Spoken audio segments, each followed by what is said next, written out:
Hey, welcome back, everyone. It's Matthew again with Watty's channel. Continuation of the LJN tournament.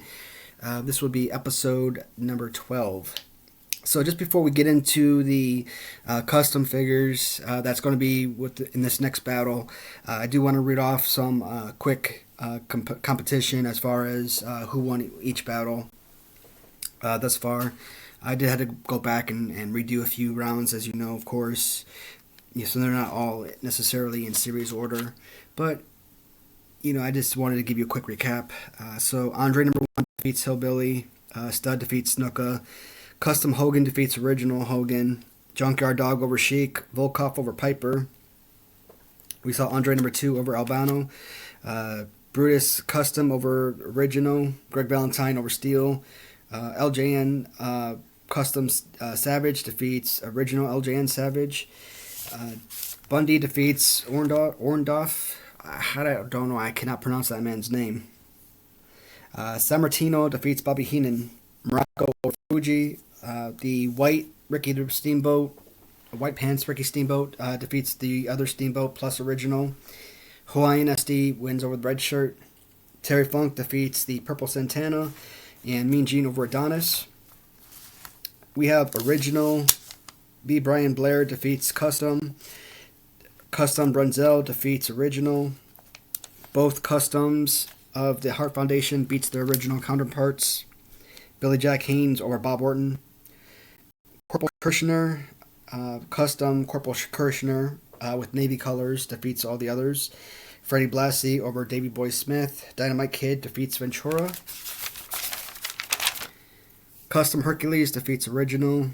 Custom Coco over Original. Custom Patera over Original. Kamala beats Outback Jack. Harley Race defeats Ted Arcidi. Bam Bam defeats Vince. Smash defeats Axe. Custom Honky Tonk defeats Original. White Hogan defeats Red Shirt Hogan. Custom One Man Gang defeats Original. The White Suited $1 Million Man defeats all the others. The White Shirt Referee defeats Original. Blue Shirt. Custom Rick Martel defeats Original. Custom Tito defeats Original. Slick defeats Johnny Variant. Or Jerry Valiant. I put Variant on here. Jimmy Hart defeats Elizabeth. Jake Roberts defeats Hacksaw, which I'm slapping myself for that one. But, I mean, just because the play pose alone it's basically the only reason why Jake won that battle. Big Boss Man defeats Andre. Andre number 3 is the best Andre, easy. There's no reason why Andre number 3 shouldn't have moved on, but, taking on Big Boss Man, which has one of the best poses, one of the best looking figures, I mean, it was impossible not to move Big Boss Man on. So Custom Rick Rude does defeat the Original. The Custom Warrior defeats the Original. Custom Warlord, well, yeah, XOX Customs. I mean, I'll call it an Original for the sake of these videos. So, Original Warlord defeats Custom Warlord. Custom Barbarian. XOX Customs Barbarian. I don't know if you because he wasn't actually in the LJN line. Do we call that Original?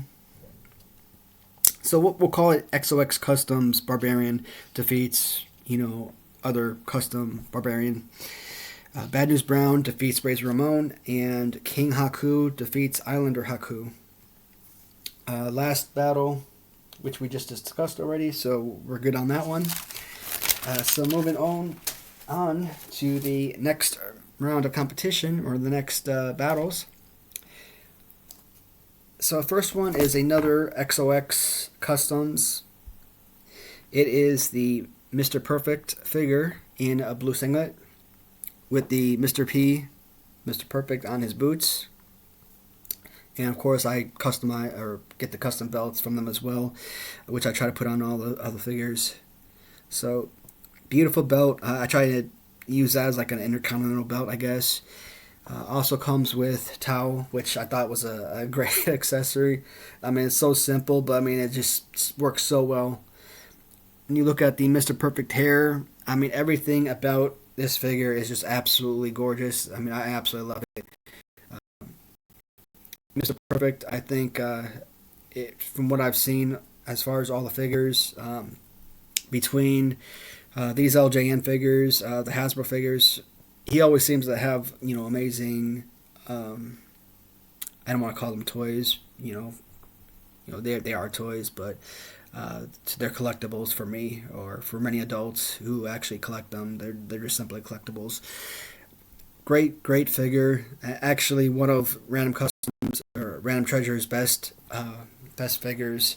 I absolutely love this one. Now, he does go against another absolutely remarkable Mr. Perfect. So this Mr. Perfect, if I'm not mistaken, when I bought my first set of customs from Wrestlingwriter, it included Powers of Pain, both Barbarian and Warlord. It included the custom Ultimate Warrior, and it included the custom Mr. Perfect. And of course, they had Mr. Fuji in there with Kane as well, which was great for the Powers of Pain and Mr. Fuji to be there together. Now, I actually like the orange singlet a little bit better than the blue. As you can see, they both have the little black on the back, and of course, their main color up front. I mean, hair-wise, facial expression-wise, I mean, there is no wrong answer. These are both incredible pieces.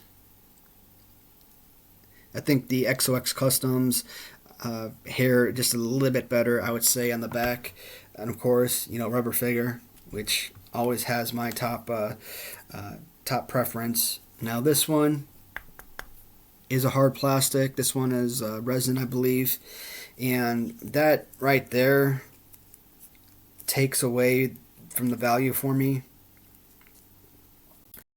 Even though I'm not a fan of the resin, I do have a number of resin figures.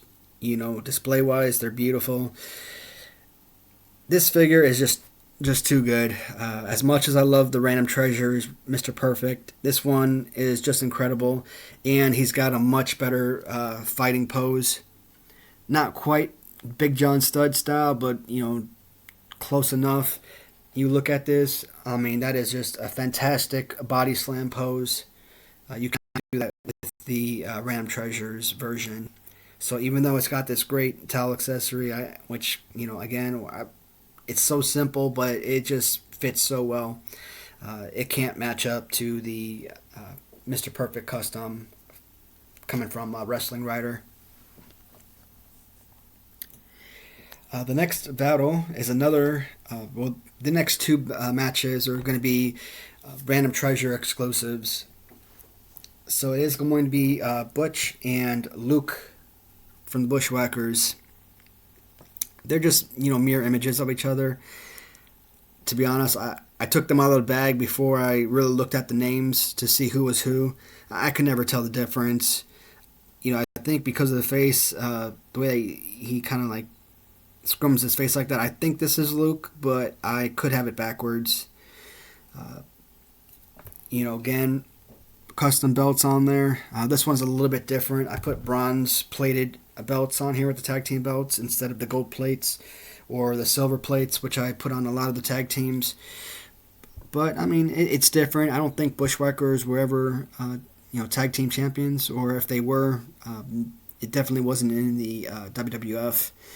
And I never considered the Bushwhackers to be like an extreme team. I think in some of the other regions they probably were like like a Butcher, like a Abdullah the Butcher type, really in those little bloody matches. I think Jim Duggan was kind of like the same type of deal. But great figures. The paint scheme, identical for both figures. Absolutely remarkable. Again, the only difference is the head. One has dark, light hair, the other has dark hair, and of course the facial expression. And I think just because the facial expression alone on this figure, again, I think it's Luke, but I could be wrong. He is going to move forward to the next round. The next Random Treasure exclusive are going to be the Legion of Doom. Love these figures. The Legion of Doom for whatever reason, can do no wrong when it comes to companies making their action figures. So, in terms of fighting pose, Hawk absolutely runs away with it. I don't like this Macho Man / one man gang type of body stance, Ken Patera type body stance that or arm positioning. You can't do anything with this. You look at Galoob figures, Brian Pillman and Sting. They have something similar. Pillman with the hands open, Sting fisted like this. You can't fight with this. Yeah, you could sit there and you could pretend if you're a kid, but as an adult collector, nobody's playing with these. These are sitting on a shelf.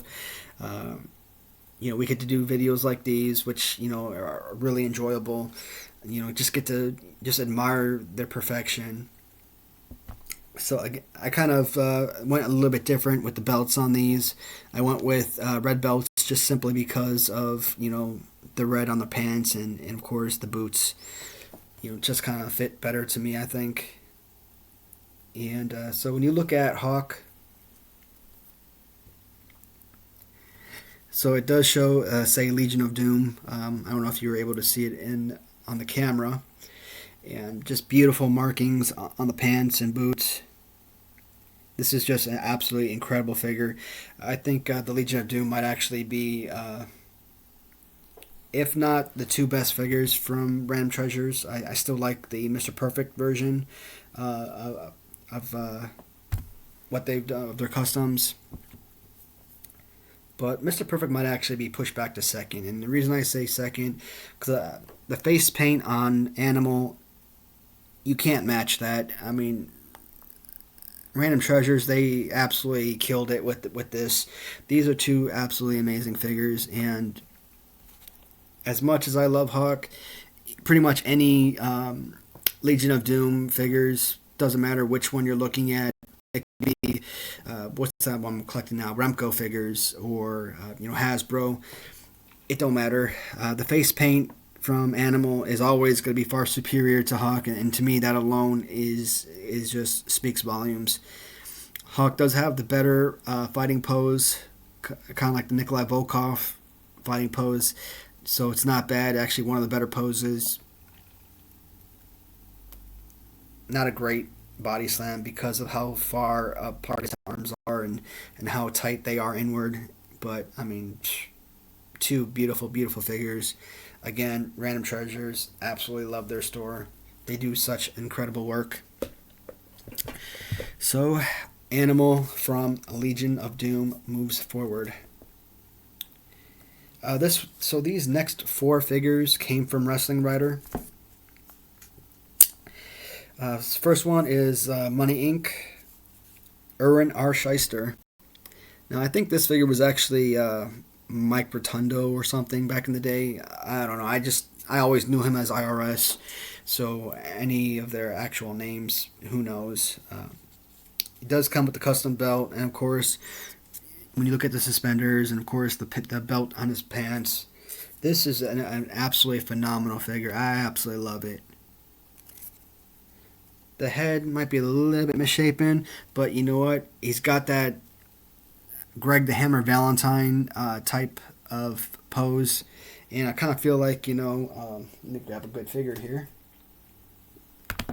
As I mentioned, if I'm playing with, Greg Valentine, I know his thing was kind of like the figure 4 leg lock, but either he jumps off the top rope or he's running against the ropes. The guy's on the ground. Just kind of like drops the hammer. That's what I call it, at least. And beautiful, beautiful pit pose. And again, not a perfect body slam. I mean, Greg Valentine did have a really phenomenal, if not perfect, body slam. So IRS is a little bit off, but I mean overall, just an incredible figure.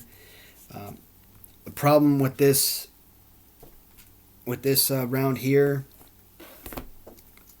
is the man that he is going to be squaring off against. So, Kerry Van Eyrick, I believe you pronounce his name. I just simply know him as Texas Tornado.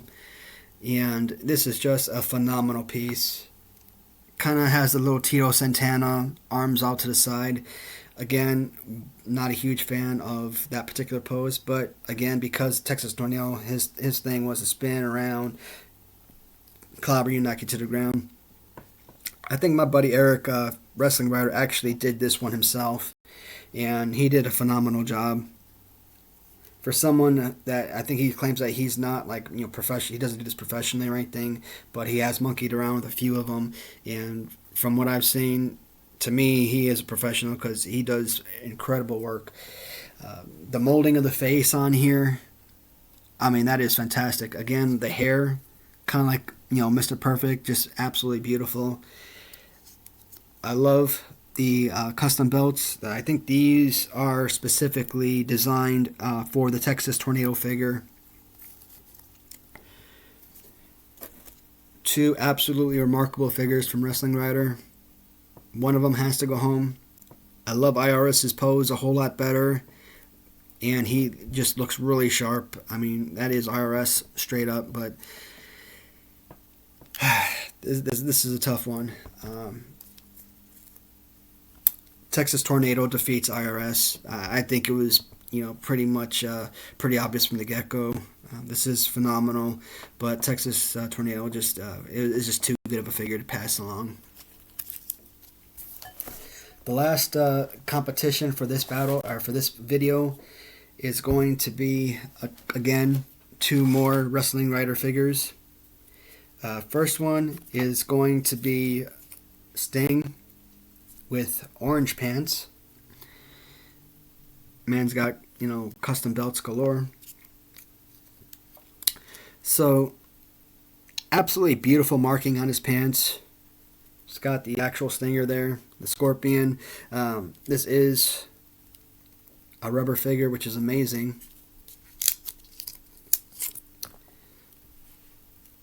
You look at overall body type. I mean, look at that face paint. That face paint is incredible. Yeah, I really like working up here in the dining room. You never would have been able to see this stuff if I was still downstairs in the basement. Yeah, I might just consider redoing this whole thing and reposting in a more well-lit area. That way, folks can actually go back and enjoy, actually seeing the figures and seeing the paint jobs and whatnot. So, the one bad thing I would say about this figure, one of the reasons it kind of took me a week or so, or close to a week to purchase this, is when you look at his neck on this figure, it kind of looks like his head is kind of like over here, like it's not centered, and you can actually see a little bulge here where they cut somebody else's head off, put his head on. This might be Macho Man, possibly. Either way, you're not even gonna notice that if it's sitting on the shelf. This figure is just absolutely amazing, and it was a great buy. I'm glad I got it, and I know I'd have kicked myself had I not purchased it when I did. Luckily, my hesitance didn't cost me. It was still available. Now, Sting does go against Mick Foley. They did use Lou Albano figure to model Mick Foley. To me, he'll always kind of be Mankind. This Cactus Jack figure, and that's exactly who this is. Trying to see if he has his name written on here, which he doesn't. But I think, not so much molding, but kind of, taping down the belt to the figure so it stays. That was a nice little touch. Great graphics on the t-shirt. I mean, that's absolutely phenomenal. The face is okay. It's not, super fantastic, but I mean, it does the job. I'm super excited that I was able to purchase this. Great figure. I don't think Cactus Jack Mick Foley was this heavy, so I don't know if using him or using a Lou Albano figure for his molded sculpt was the right decision. But if you are going to mold it after another figure, you got to find somebody right. You're not going to use Hulk Hogan for Mick Foley.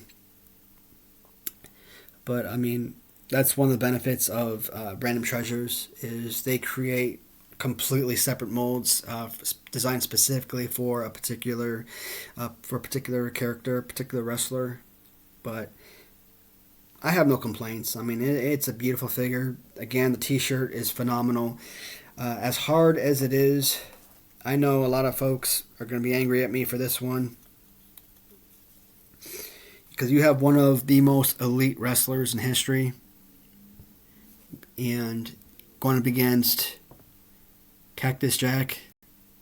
As much as I love this figure, love the Scorpion, his face paint is just too good to pass. But I am going to pass. In this particular round, Cactus Jack is going to defeat Sting. And that really sucks. That really kills me to have to do that. But Cactus Jack, like I said, it's a really great figure. So I do have maybe 2 more shelves worth of the customs. Majority of them come from Wrestlingwriter. I've got a couple that came from Kevin over at Pern Fury. I don't think I have any more Random Treasure. I'm trying to think if I have any more. No, I think that was it. I think that's the last of the Random Treasure figures that I have. Like I said, I pretty much bought them out. I still got to get the Galoob version of their Sting and Ric Flair. What I'm told is they have a Sid Vicious Galoob version that they're molding that's going to be coming soon. So what I'll probably do is wait till that figure comes out and then just get all 3 at once. I like the Ric Flair figure from Galoob. You know, same thing with Sting. They're okay. The Sid Vicious Galoob is probably the greatest wrestling figure of all time. Again, you kind of combine it, put it side by side with Big John Studd, and they basically got the same pose. And it was the size of Hasbro, and you could throw that thing against the ground as hard as you can. It wasn't going to break. So to me, that was always obviously the best Galoob figure, hands down. Which kind of sucks me saying that now, because if I ever do my favorite Galoob, there's only about maybe 20 figures or so between 2 series, US and UK version. I almost have all of them, so that'll probably be if not the very next competition. I really want to do the Hasbros. I don't know if I'll do a Hasbro my favorite figure competition. I might do my top 10 least and most favorite figures. I might break them down by series, go over them, but that might be something where if in the comments fans or viewers are asking me to do that, I probably will. Otherwise, I'll probably just break it down to 2 videos: my top 10, my least favorite top 10, and I'll probably do a whole video of one video of Galoob, since they're such a small quantity. Remco's, not the Remco's, I've acquired a number of them, but that's just more to have, just more for display purposes. Getting a ton of the classic superstars figures in. Again, I don't think I'm going to complete the whole collection of that. That's just more for display purposes. I'm more of a fan of the box set than the actual figures. If you were to take the figures out, they'd be okay, but I mean, nothing I'd be super excited about. But you put them inside that collector's edition, and they just look absolutely amazing. And that's really the only reason I like that. Otherwise, I'm not a fan of Jakks Pacific. I bought Mattel again because of the Hasbro similarities, but anything Mattel or Jakks Pacific, I could care less about.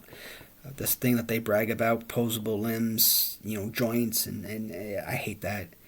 I'll take one of these guys with stuck positions any day. Other than these guys, when you want to throw a clothesline and his arms are just shifting all over the place, no. Hasbro, they did an okay job. Most of the legs are stiff. You can move the arms up and down, but that's really all you need. So I am going to close this video here, guys. Thank you for watching, and I will be back possibly later on tonight or tomorrow with a few more videos. Let me know what you guys think. Thanks for watching again. Good night now.